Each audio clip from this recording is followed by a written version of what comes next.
Evening டைமில் ஸ்கூல்லேருந்து வரக்கூடிய பிள்ளைங்களுக்கு ஏதாவது செஞ்சு கொடுக்கணும் அப்படின்னு நினச்சிங்கன்னா இந்த மாதிரி ஒரு பாஸ்தாவை செஞ்சு கொடுங்க. சூப்பரான டேஸ்டியான மசாலா பாஸ்தா எப்படி செய்கிறதுன்னு பார்க்கலாம். ரொம்ப ரொம்ப ஈஸி தாங்க.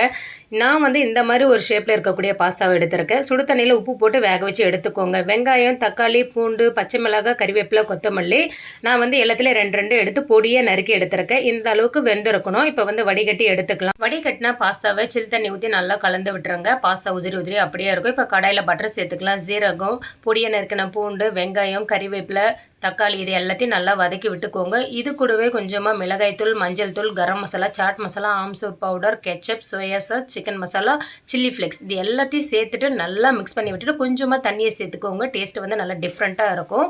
இதுக்கு அடுத்ததாக கொஞ்சமாக சர்க்கரை சேர்த்துக்கோங்க. இன்னும் கொஞ்சம் ரிச்சான டேஸ்ட்டில் கிடைக்கும். வடிகட்டின பாஸ்தாவும் இது கூட சேர்த்துட்டு ஹை ஃப்ளேமில் ஒரு 2 நிமிஷம் வரைக்கும் ஃப்ரை பண்ணிவிட்டு கடைசியாக கொத்தமல்லி தூவி இறக்கி சாப்பிட்டிங்கன்னா சான்ஸே இல்லை. ரொம்ப ரொம்ப டேஸ்டியான பாஸ்தா ரெடி. செஞ்சு பார்த்து சப்ஸ்கிரைப்